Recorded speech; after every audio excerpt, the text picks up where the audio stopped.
Ia le atua nei tai au.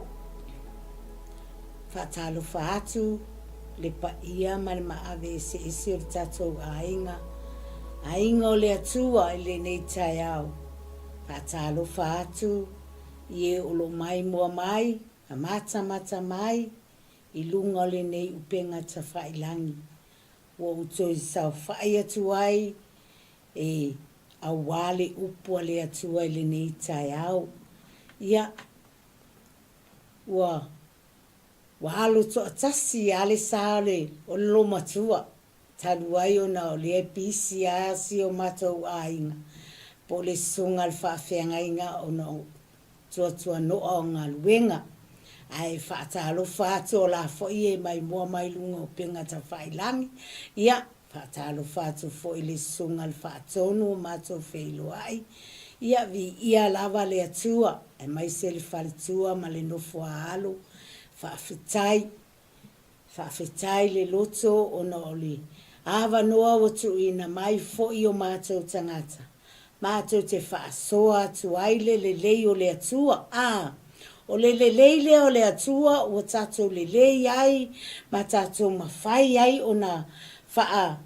O ngā ina o tatou tangata. E alai le upua le atua. Whaafetai ai le atua o na ole ola ma le malosi. Ai mai se le mana vaola. Tu ina mai o tatou tangata o aina ilu talo. Tatou te aulia mai le nei tai au fōu. Ai whaafetai o le alofa le o le atua. Malona anga le lei mai. Ua mafua ai le nei tai au. Vi ia la le ali. Whaafetai le atua. Ona o lana upu. Whaamatala loto ina pea i tutonu ia te i tatou. Le afionga pa ia le atua. Whaafetai foi. I eolo nofo tatalo mai. Mō mātou nei foi tangata. E ui lava ina leo atu atoa ma leo. Se laupa sene le upo le atua. Anga le tangata ai e fia o la tau mo fai. Mō le atua malona lava fina ngalo. Ia. A tatou o atu maa u luma o le atua e ala talo. Whaafetai lava le atua lo mātou tamaa nei tai au. Whaafetai i le ola ma le malosi e te fua ina mai pea i o mātou nei tangata. Wa mafuai foi o na mātou tue sao whawhai atu i lunga o nei upenga ta whailangi. E lau ina atu le afionga pa ia le atua. Pe whaamatala atu. Le upo le atua i o tātou tangata. Ina ia whapena o na. Whaonga te tau ina ai o tātou wolanga. Mō le atua malona lava fina ngalo. Tama. Whaama ngalo lo wa fine nei tai au. O le ase tu, o le ase anga, o le ase a mio na sila me nei tai au. O ufaya. Tama whaamangalo. Whaamangalo le vā mau tangata. Le vā mau auna. Le vā ma le whānau. Le atua. Na o lau wa fio lava i sila fia ina mea uma. Nei tai au. Na tia lava le tangata e le lea ma le whaatau waa. Lalo le tafu e o lo sātaro. Ai whaali ali lo mātang o fie, o lo lelei, o lo matautia, ma lo sosia lo mātou tamā. Le nei tai au tamā, whamanuia mai oi lau upu, whamanuia i lo wafafine, sau whai atu, tau ma whai atu lau upu, iou lava tangata nei tai au. Au mai lau whaunga, whau umai ai lo tumuai. Se ia pa ia le alofi o vai tama. Whaau i le whaalongolongo lau whanau. Whaalongo ma le tutoa.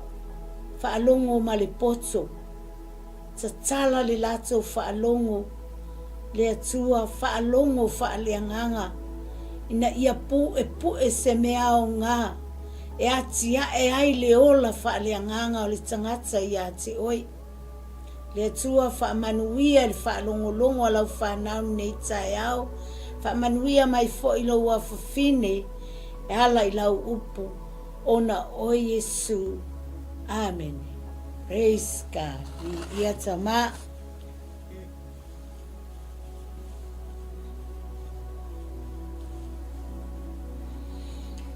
Ia le atua. Ia. Aua e sila ai lunga le upenga ta whailangi. Ia. Tu ina atu ai le upua. Le awhionga pa ia le atua. Oi, pai whainga wadi ia le utu mai ala upu lunga. Ia ai.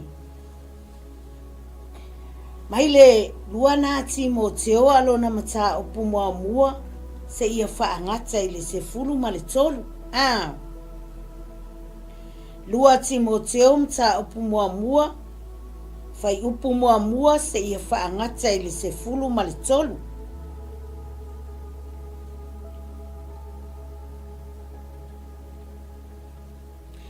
A fai se manatu au tu mo tātou le nei tae au. Ole whaamanu ianga e maua e le tangata au siusita. Ole whaamanu ianga e maua e le tangata whaalongo. Ole whaamanu ianga e maua e le tangata e talia le upua le atua. Hallelujah. Glory, Lord. O Paulo, o le apostolo le atua. Po o le auna filifilia le atua. Po o le tangata foi lea na tusi a ao iai. Pe na whailoa iai le atua e ala i le whaalinga.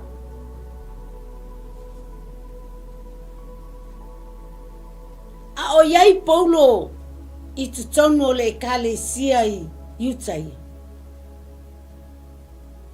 Sa peifo ia Paulo i tato. Tato te awai tutono le kalesia. Tato te awai mea fai. E le iwala awina i tato e le atua tato te whaiala na ngaruenga. Peifo i la o Paulo. Ai whawhetai le loto i le atua. A o iai la Paulo i tutono le kalesia i utai. O ina na filifilia mai iai le o langa o le tangata nei o Paulo. E alu e tā lai le tala le leia le atua i le lalolangi. Pe ave momoli le fe awa le atua i le lalolangi. Sa whapena lava ona ngā lue Paulo i tutonu ngā luenga le atua. Na te i lava ua whaali mai le atua ia Paulo e ala i le whaalinga. Pai, peifo iau tātou. Tātou iai tono lotu. Tātou te le iloa whaatasi se mea. Tātou te o mai le asa. Pe ia lenga tātou o mai ai whaatau nuu ma.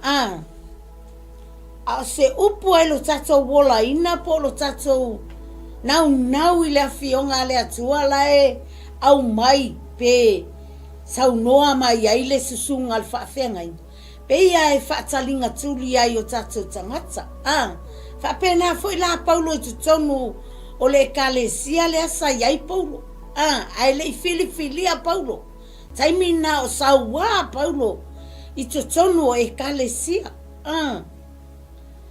Ai ina ua whaailoa mai e le atua ia Paulo i le whaalinga. O ina lana i loa e Paulo le ai. E au ngā lawalona o langa mo le atua mo lona whina ngana. Na wala awina Paulo pe na whaailoa mai iai le whaalinga le atua ia Paulo. Au iai Paulo i tutono le kalesia. Halu Paulo e tahalai le whina ngalo le atua. Fai mai.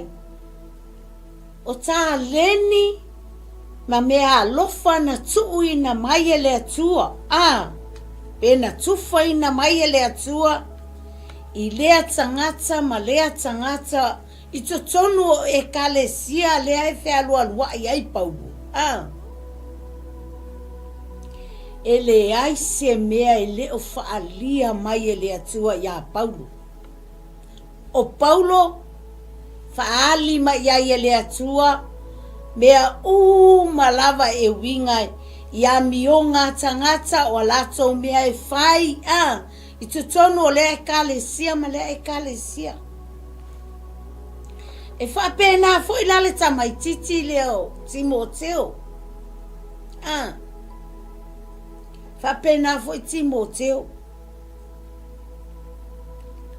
Whai mai leo le tusina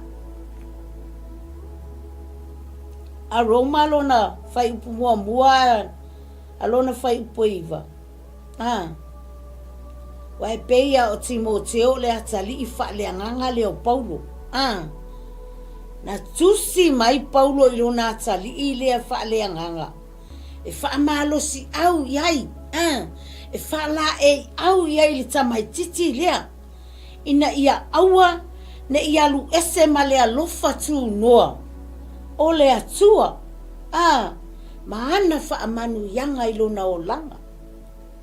Whai mai leo le tusi lea Roma alona mata upu mua alona whai poiva. Awa ua sila fia mai e le atua. O ia o te au na iai i lo uanganga. I le tala le lei i a keriso Yesu. E le au noa o na o ta ua o tau. Excuse me. E le au noa. Mai o taimi uma. O aso uma. E ta talo ai Paulo. A tui na atu lo na atali i whaaleanganga lea i le atua. Tui na atu lo na atali i ina ia sila fia i le atua. Mea malava le tau mawhai ai Paulo e tau pe whai loa ia Timoteo. Lele leo le atua lea wa le lei ai o ia. Leo le lei ai Paulo. Whapena foi la oe maha o le tae au nei. O le tau mawhai o Paulo e tā lai le tala le lei ma ta watu le alofa tu noa o le atua i ona tangata. Lea foi la e tau mawhai ai Paulo ilo na tali i whale anganga leo Timoteo. O tu tonu o lea e kalesia ma lea e kalesia. O lea malo ma lea malo. O lo whapena ona whailoa ma iai e le atua ia Paulo. Tūlanga o tangata. Whailoa le Paulo i tangata. Lea mio e te tau o na lato whaia. Lea mio e te tau o na o ese ma iai. E te tau o na lato usita ia. Le upua le atua. Whapena foi la ia Timoteo. Sila fia e le atua Timoteo. O se tamaititi whaamanu iaina. O se tamaititi wa sila fia e le atua. O loo iai se taleni. Po o se mea alofa. Wa ona wha taleni ina ai le tamaititi le o Timoteo. Lea lai tau mawhai Paulo. E wha amalo si au atu i lona tali i wha leanganga lea. Wala wa sila fia e le atua. O le wata wau na alu ese mai Timoteo. Mai le alofa tu noa o le atua. Lea lana whailoa mai ai loa e le atua ia Paulo. Paulo loa i lona tali i wha leanganga o Timoteo. Ta watu ia Timoteo. Timoteo. Tulai. Whaamumule la mepa. Aua e te tutuina le la mepa. Ma tui lalo. Ai tui lunga o le tunga la mepa. O le mana onga o le atua. Ina ia awane i alu ese le tamaititi lea. Ma le mea lofa lea ua wha mea lofa ina aia le atua. Lona atali. Lea lana toi fai mai ai loa le atua ia Paulo. Ia e whaamalosi. Ma ia e tama fai. E whai loa ia Timoteo. Tūlai Timoteo fai le fina ngalo o le atua. Ai awa le fai al me te loto iai. Pei uma ala o tātou. Pei uma o tātou. O tātou o langa. Pei fai ale o langa o tamai titi leo o Timoteo. Ma Paulo fo. Ia. A ole au ngani na Paulo lea e tau mawhai ma iai ona tangata. I tangata o lea e kālesia ma lea e kālesia. O lea malo ma lea malo. O lea atunu ma lea atunu. O lea ainga ma lea ainga. O lea tau mawhai ma iai Paulo. E tau mai ia te ilato. Mea sa ola ai Paulo. Ia sola. Wa leva ona. Walau vivilu le afionga pa ia le atua. Wa leva. A lea lava e. Ti nganga na au ngani mai le atua. Tau mawhai mai siau whanau. Tau mawhai mai siau e kālesia. Tau mawhai mai na yo a inga. E ngalue ina la upu.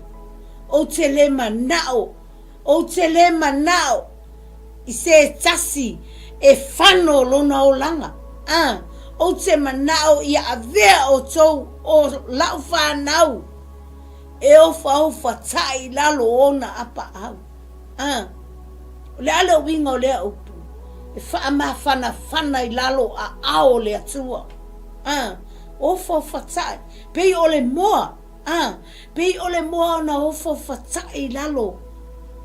O tolo ai o le moa i lalo o apa au o le moa. Whapena la le upu le atua. Whai mai e manuia. Manuia le tangata e ana le upu lea. E manuia le tangata e fefe le upu lea. Mama tau le upu lea. Lea la ua tama whai a Paulo e whaamalosi au. Whai mai e lea ungoa le tatalo a Paulo e tau atuailo na tari i whare anganga.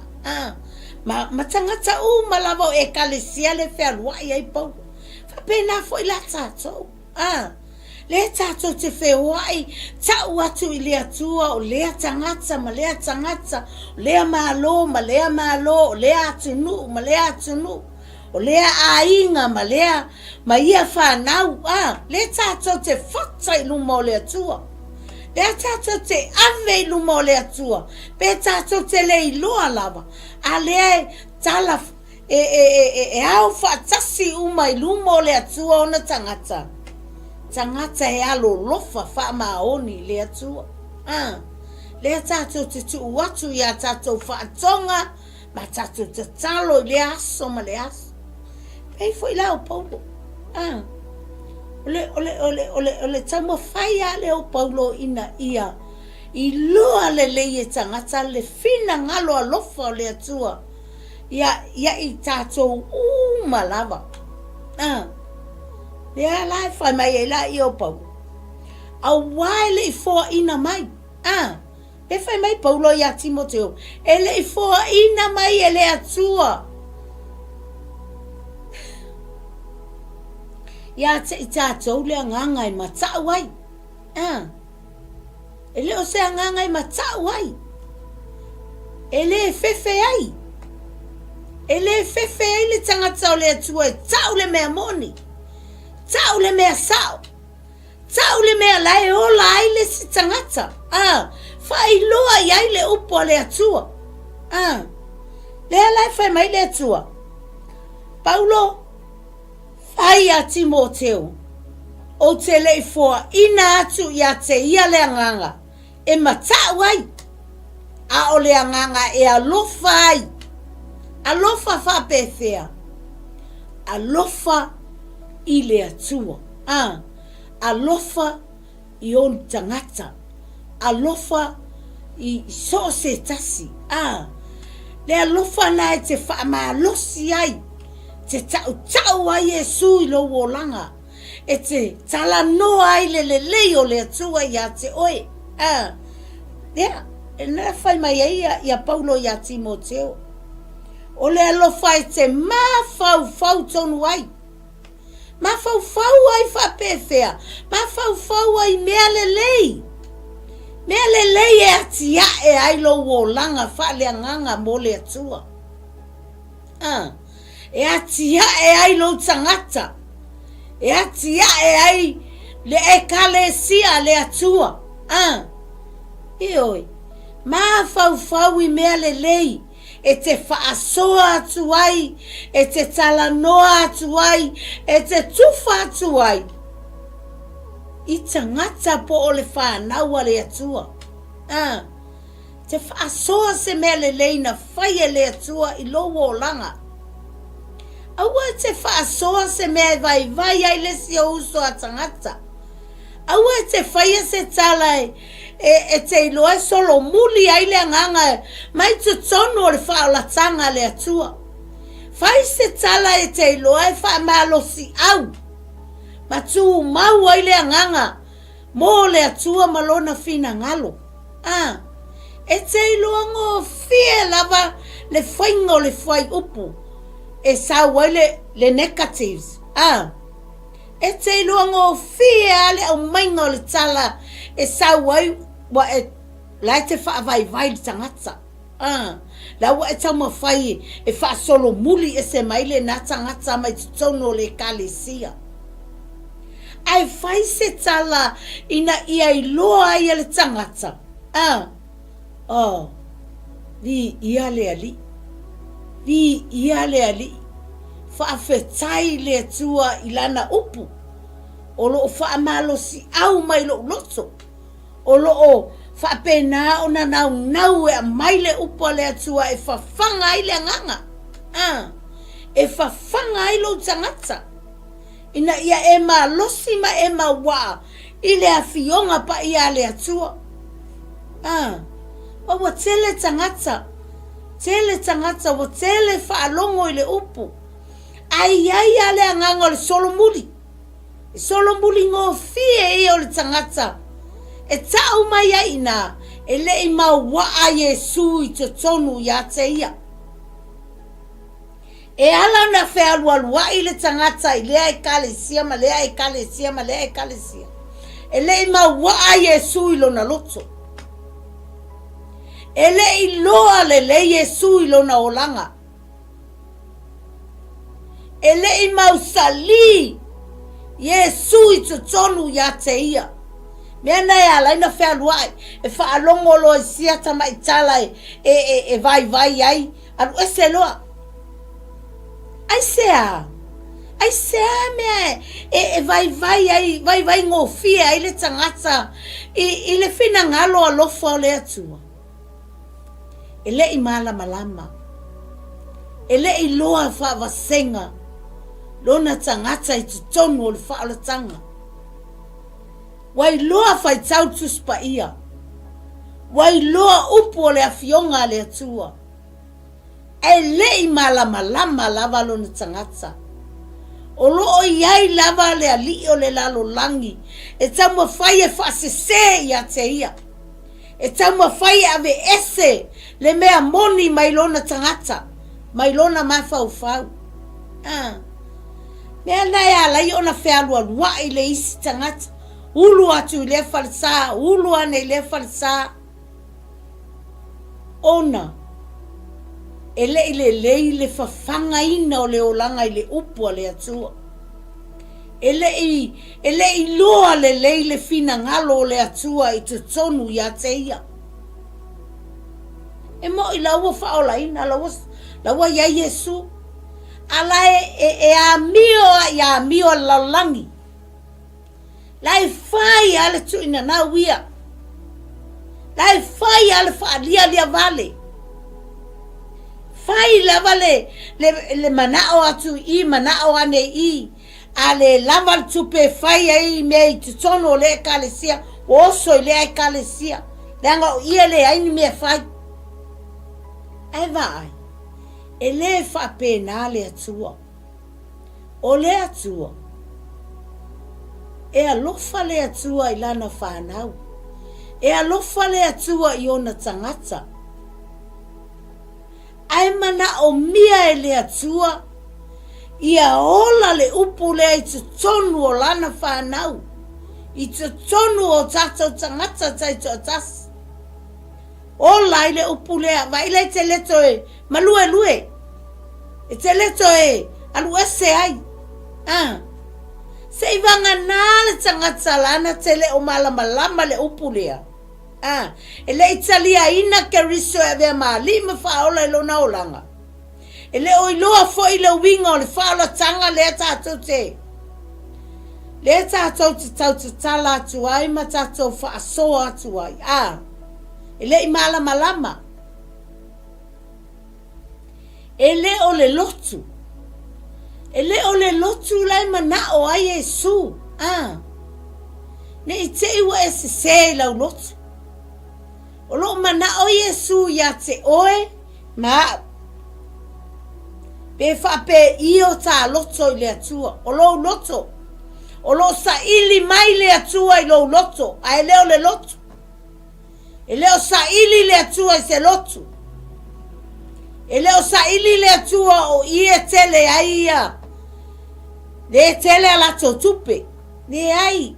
E leo o lai sa ili le atua i lo tangata. Ma lo tangata. Po o tā au na moni le atua.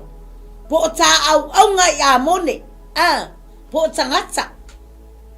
Le ai au wata te whawhia le tangata. Ta whawhia le fina ngalo le atua.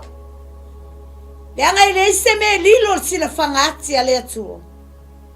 E lilo i o tātou tangata. Ai le lilo i lumo le atua o tātou tangata. So o lo manatu la le atua ia te oe maa. O tā ua o le malu o le atua. O lo sa ili mai la le atua i lona malu. Pe tate i loa o na fai lona malu.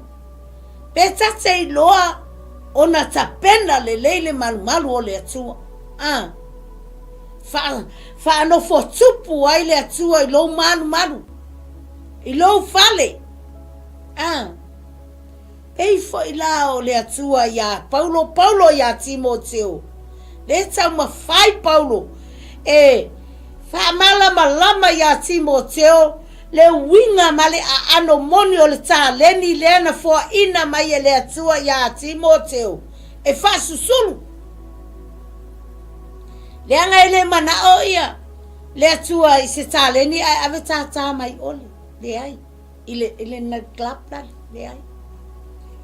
O le tale ni le mana o ai le atua. Ia Timoteo. Le anga le whamanu yanga lea.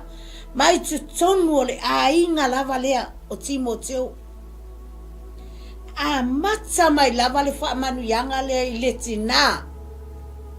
Le tina o Timoteo. Le lo matua le ingo ia loi. Sau ala i o whamanu yanga sau a tau ya enike le tina o Timoteo. Le foi le loa e Paulo. O le foi i tamai titi le whamanu yanga lava le tas.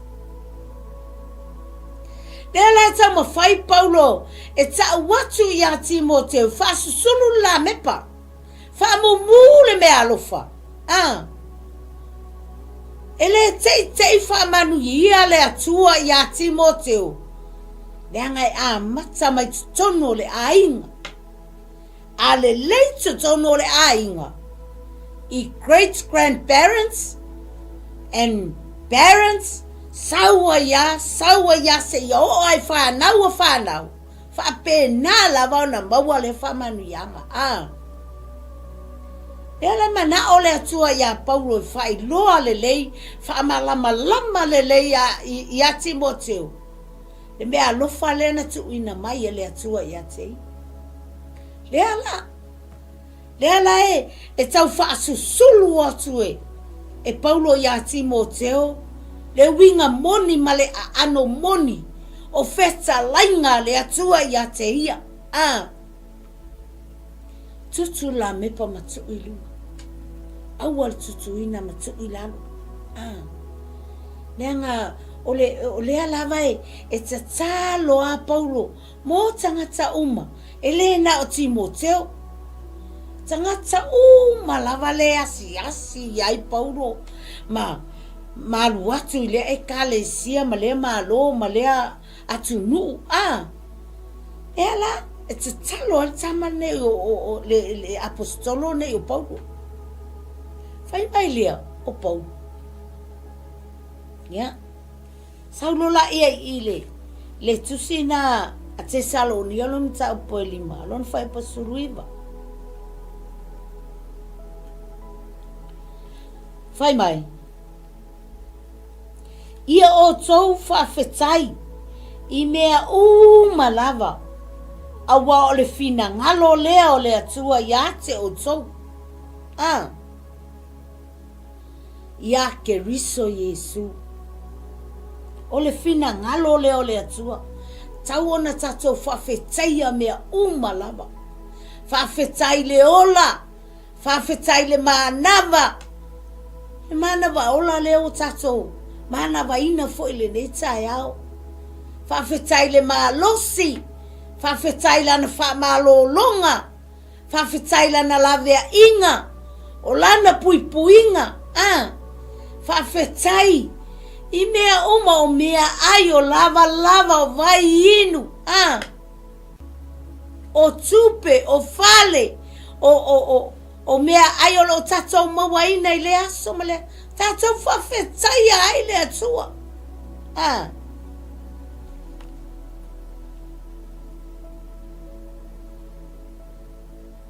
Familia, whatever happens, keep thanking God.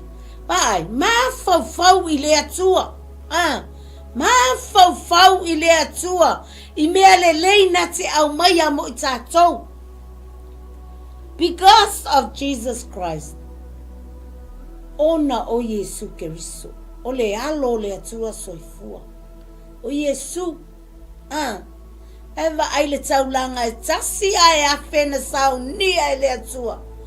Mo oe mahau le tangata anga sala.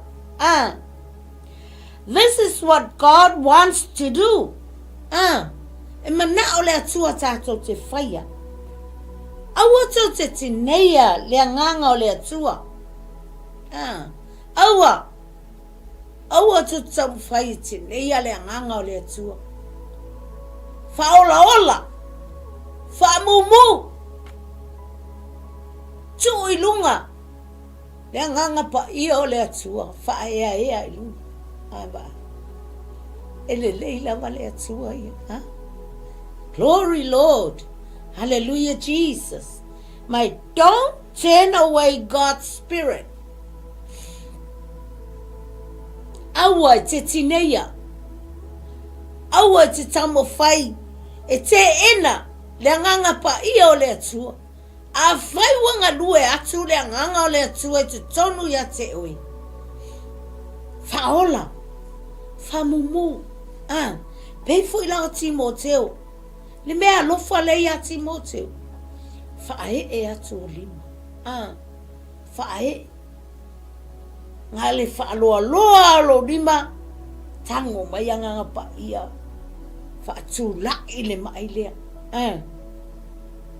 Ave yai lo loto atoa lo malos lo wanganga atoa te fai ai nga luenga le Pero Timoteo me alo fale a Timoteo le yai fa e atu ona lima ilunga oe mamai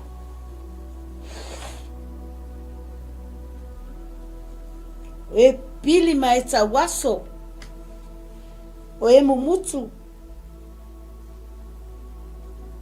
ngaluenga na tsaleni na Timoteo le na tui na mai ai le atu mai le yo le atu ma ta tia le atu le ta te au na yai fe mai oka o le nganga o le atu Vi ia le atua mai awane e tinei le nganga o le atua. Ne fai mai Paulo ya Timoteo, don't be ashamed. Awa te mai le moli mawina o au, ilumo tangata. Awa te mai. Tango i moli mau atu keriso Yesu, ile lalolangi.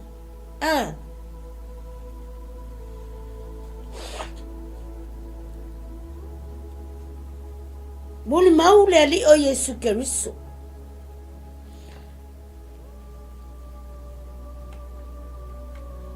Ona o au, olo ono ne o tia, ona o ia vai.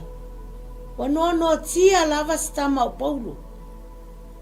Wa ave loka Paulo i tono le fale pui pui.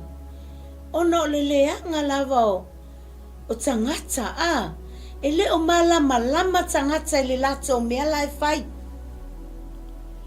Ele o malama le tangata, olo o yaile atua ya Paulo.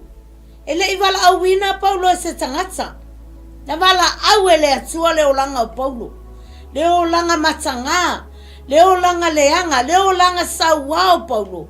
Ai na wala au yaile atua. Ai sea. Si la fia ele atua mea uma ele loto tangata ne o Paulo. Pei foi lao ta vita. O le loto ala sa ili ma yaile atua. Ele o sa ili ma yaile atua ni au mea. Le tele o ni au oa. Ele o sa ili mai ele atua. O lo sa ili mai ele atua ilo loto. Pe ete alofa ia te ia. Pe ete alofa ile lalolangi. Pe ete manatu atu ia te ia. Pe ete manatu ile lalolangi. O le alau me maua ile lalolangi. Le lalo langi fato sina. Le lalo langi na o se oli e te nofo ai. E mu ai le afia sa tani ya te oe. Aya e sau ya Yesu. E tu sa le aso e tasima tau sanga e afe. Pe te sau neia e salamo ma le wha maoni. Ma e li liu ese ma iau a mio nai fai ma wanga sala nai fai. Atu saolo tangata i le atua. Tango mai ale atua whaamanuia oe. Ho mai le sitianga ave oe. Te lei loa. Le minute. E te lei loa le aso ma le itu aso. E te lei loa. Le aima se tasi na te loa. Se vanga na ale tua ia. A te ilua le aso ma le itu aso. Sau ai la tali o tangata. Ese le maanai o le memole. O le tangata ai whailoa mai ai le atua e ala le whaalinga. Le ase me alofa wa ya te oe. O le ase ta leni watu ina atu e le atua ya te oe. Whaonga. Whailoa. Whaali atu i le lalolangi. Le nā tā leni ma le nā mea alofa wa maua e oe. Ina ia whapena una pua ina atu keriso. Keriso. O le alo le atua soifua. A tato ma fau ya Yesu. Na avea o ia ilunga le sa tauro. Ona o oe maha. Wa ile alofa o le atua. Na umai a toa lava. Ele ia umai a fa. Ele ia umai a fa simea. Na umai a toa lava. Lona alo. Ina ia lavea ima iai oe lavea ima iai. Talo fai ya Yesu. Fai mai wasisina mai le toto ilo na au. Iona i tu na tuia i le fao. Ona a au na tutui. Talo fai. Ele ai se mea tau le angaina ai oia. Ele ai se mea tau sala ai oia. Awa halu lava oia i lunga le sa tauro. Ona ole alofa ya te oe ma. Ai sea e alata te le manatu i fai o tangata. Mata fa pea ifo. Le atua o au lava le nei o le tangata sala. Sa te taula mo no walu lunga le sa taula. Ale a lava le mea ua fa tau ai o ia. Ne a lava le mea ua fa matanga ai o ia I lunga le sa taula. Ona o le manatu ia te oe maa.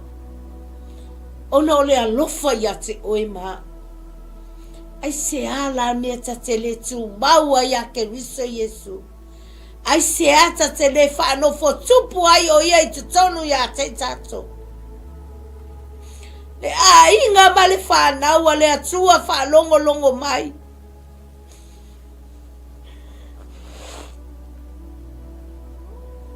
Sila mai lunga o penga ta whailangi. O le alofa le na o le atua ia te oe maa. Manatu fo ina o le atua ia Paulo.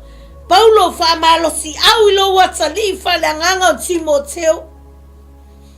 Ina ia tu lai mai Timoteo ma fa mo le la mepa.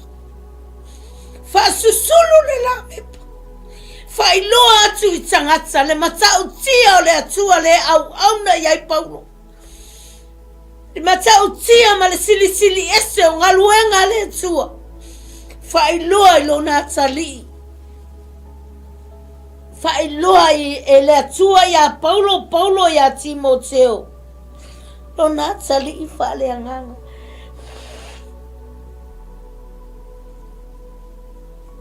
Mea nai ese leia I o le atua I lo wolanga. Aua e te whemomo wai. Aua e te whetepa ai. Aua e te masalo. Ia e alu malo mauti noa ia Yesu. Ia e alu malo wiloa lelei. Ua tapasalo waa e Yesu. O Yesu, o ia o le ala upumoni maleola. E lea lua tulava se tasi tama. Pe aleu mayatia. O ia o Yesu. No one can go to my Father's except me. I am the way, the truth, and the life. Jesus said. O ia lea o le ala o pumoni maleola. Tato wiloa lele. E tongi ola e tasi ai afe na au maye. Na au maye Yesu mo oe maa. Ina ia whaola ina o tātangata.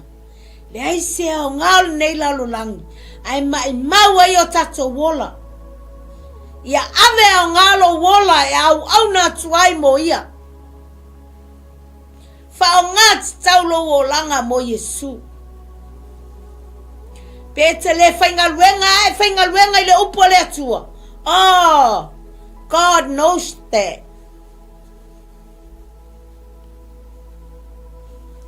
God knows everything for you. Who cares? Why you care about the people? People is the people. Care about the word of God. Ia e alofa I le atua. Ia tuina atu lo wola mo le atua. Ia tuina atu lo tangata atoa mo le atua. Aua e te manatu wha maua lalo I lo tangata. Ia a mai atoa lo tangata e ofo ina atu mo le atua. Si o mea I o la apisi, o mea laulangi. La me te amana ia I fua mea laulangi. Tu pepea mea laulangi o maasani ia laulangi ia. Ai a fai o le afafine ma le atali o le atua. Fai le mea lo fina ngalo ai le atua I lo wolanga. Fai le mea lo manao ai le atua mo oe.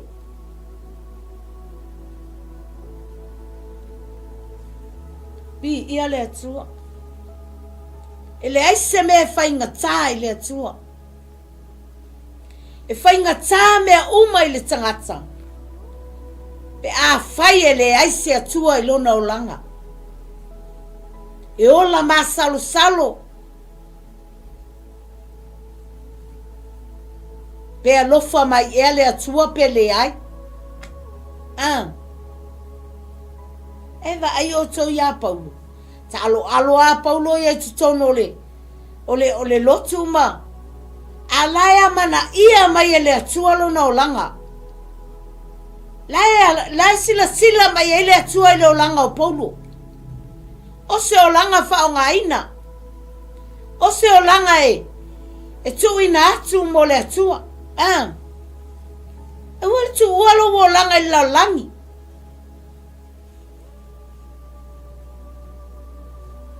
Ia ngata mea e mana o yailo loto. Ia ngata. Aua te mana o las. Aua te mana o tele. Aua te nau I le oa nei lau langi. Leanga o le oa lea e tale peina tutono mafutanga. Nau I oa o langi. Le oa nai le ai ma se tasi na te mawhai o na ngau ia. Le ai ma se tasi na mawhai o na ngau ia le oa nai mai a te oi. Pe a wha oa ina nei oe le atua. Nei ma se tasi na te mawhai e lei foi se ele. E su solo atu ma wha e lea le oanga. Lei foi se monga na te atia. Eva ai lai felesi a mea uma ia Yesu. Praise the Lord. Hallelujah. God is so good. God is so good.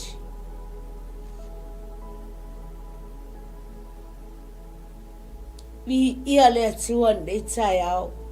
O te whaafetai I le upo le atua nei tai au.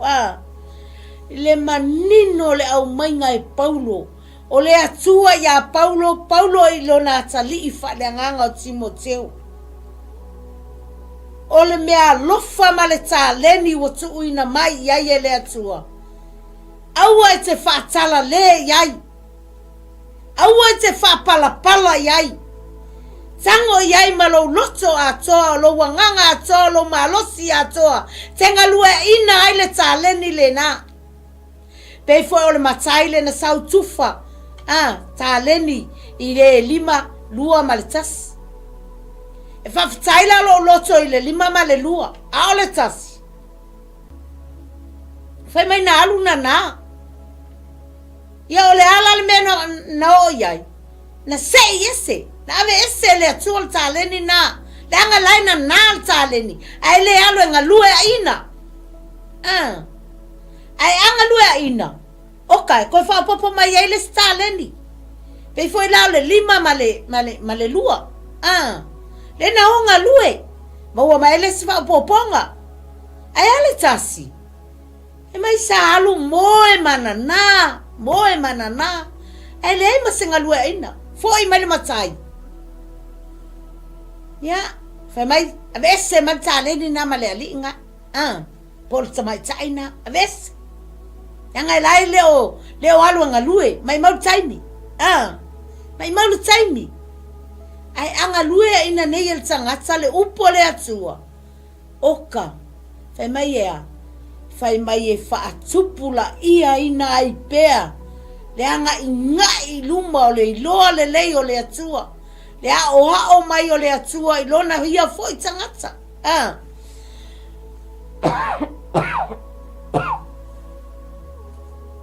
E maa naia I o awhionga le atua pe tango ne sa ili. Fai mai le atua sa ili mai a. Ngai tusi na mātai o. Sa ili mai. Ona o tō maua I lea. Tui. Ona o tō ina tua I lea ia te o tō. Wala au mai. Ona o tali. O te tali atu. Ai a whaia te wala au mai, aina e te wala au mai o lau ngutu. Ona o whaapea tu ai lea te oe, e le ai se tali mai o Yesu I lo wolanga. whaamole mole. A e wala au, ave iailo tangata atoa. A e tui malo wanganga atoa. A e whaalata fo i le atua. Whaalata iai lo tangata atoa.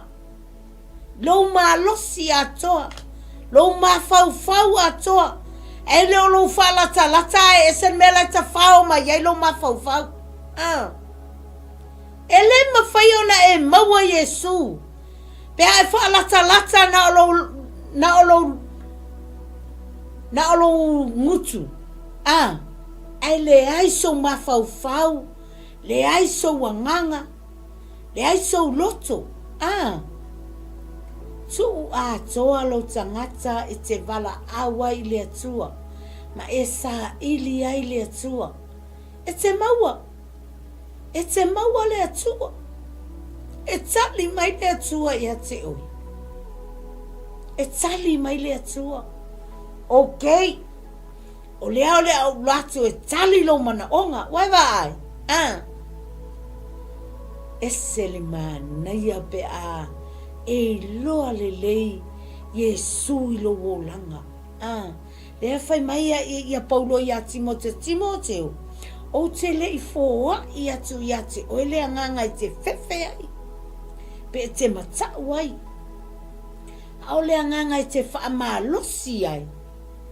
Ma e whaala e au ai o tangata. Show atu o e Timoteo i tangata. Show atu lo wolanga i tangata o le lalo langi. Ia i loa mai e le lalo langi le ai. E le o oe o se tangata o le lalo langi. O oe o tangata o le langi. Fai a show nei lo wolanga. E loa le leia le lalo langi le ai. Fai keke a kako kenye le.